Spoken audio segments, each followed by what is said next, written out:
Your unique story, our global audience. Global One Media. Hello and welcome again. I am Munir Barazi, your business analyst, and this is another one of our episodes of equity analysis with Chris Thompson from eResearch, a research company that conducts equity analysis.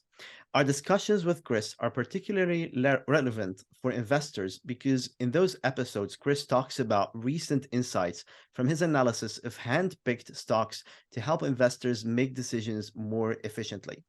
The company we'll discuss today is Data Communications Management. Hello, Chris. Good to see you again. Thank you for having me. For sure. So, Chris, you've recently written an update report on Data Communications Management, or DCM.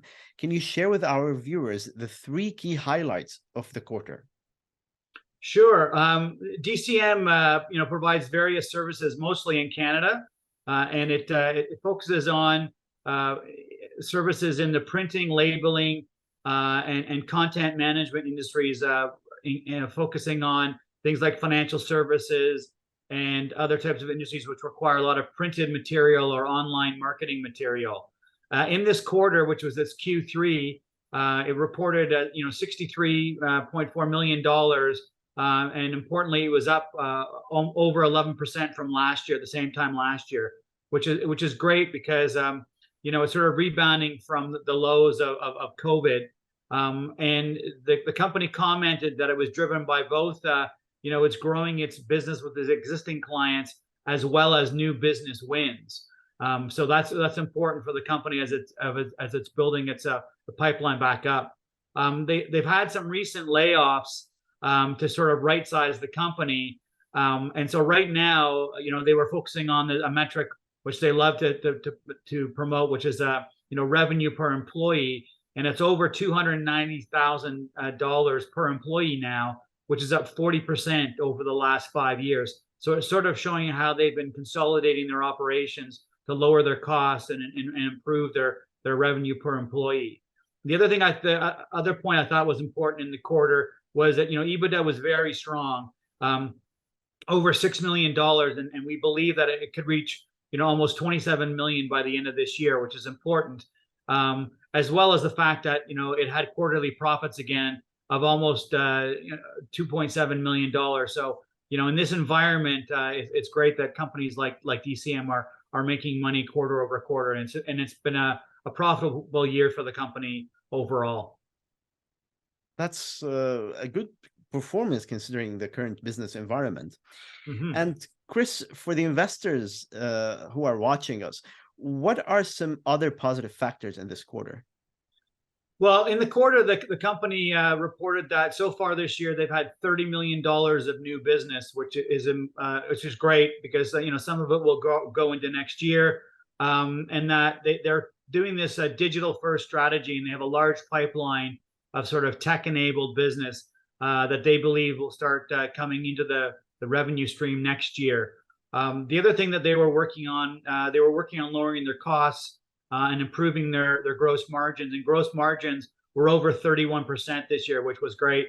I was modeling about 30%, so it's sort of showing the positive trend that they're looking to see.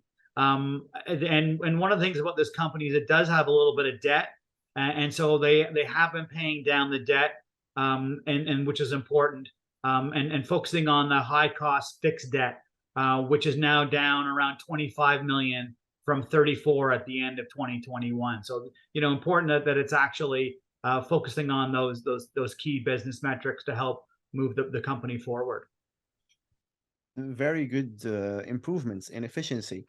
But let's talk about the other side of the business, which is risk. Are there any concerns that you've come across?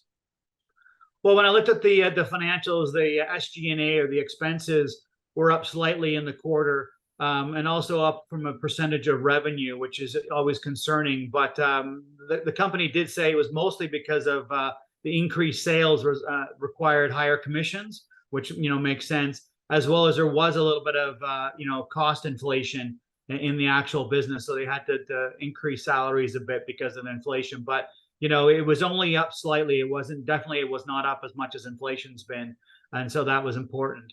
The other thing that caught my attention was that inventories were up slightly, and the company has said that there are some supply side issues.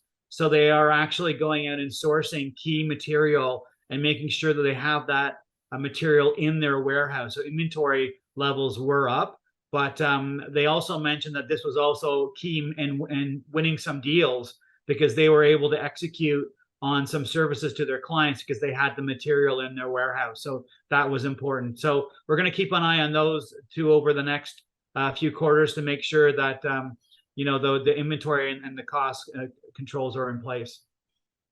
So apparently there's been a lot that is happening with this company. Did this prompt you to change your estimates? Well, yeah. So I actually incorporated the additional revenue this quarter. In my model, I was about $6 million light from what they actually did, lower than they actually did. So I increased my overall yearly revenue estimate up to 265 million from 259 based on their better results in Q3. I'm maintaining my modeling, which gives the valuation at 8 times revenue and 7 times EBITDA. And so the price target did increase slightly from where it was, incorporating these new changes. And if you want to go to eResearch.com, you can download the full 18-page report and get a better understanding of how I value the company and the actual increase in target price. Okay, Chris. And so to conclude, let's do a benchmarking exercise. How does DCM compare to its peers? Well, one thing I like about DCM is that it is what I find low in comparison to its peers. And we look at the valuation based on a blend of a DCF, a revenue multiple, and an EBITDA multiple. And it comes out at about half times their 2022 revenue, or about 4.8 times their 22 EBITDA, which is at the low end of a lot of the peers that I look at and when I benchmark it. And so some of them are pure like printer comps, or there's also some tech-enabled and digital asset management software, also known as the DAM. And the printer comps typically trade around 1 times revenue or 7.4 times, EBITDA, where the digital asset management and other tech comps are much higher. They're in the 2 to 3.5 times, revenue, and in the double digits in the EV to EBITDA. So we believe that DCM is undervalued in comparison to its comps. And when you're looking at the investing thesis that we have on this company, is it's growing its revenue, so naturally it should increase or improve its target price based on that. But also, as it moves more into the digital strategy it's executing on a 5-year plan, we believe it'll be looked at more of a digital company, and it could have higher multiples just based on that. So you can get the bang from the re-rating of the company based on both the improvements in the revenue as well as the re-rating for the multiples of where it's operating in the industry. So it's a company that I think that investors should put on their watch list, and in this market, especially with companies that are struggling with profitability and cash flow. This company has strong cash flow, as well as it has been profitable now for the last few quarters, and so it's a good sign. Clearly, there's an opportunity there. Great insights from you, Chris. Thank you very much. I'm sure this will save investors a lot of time. Thanks, Munir. Have a great day.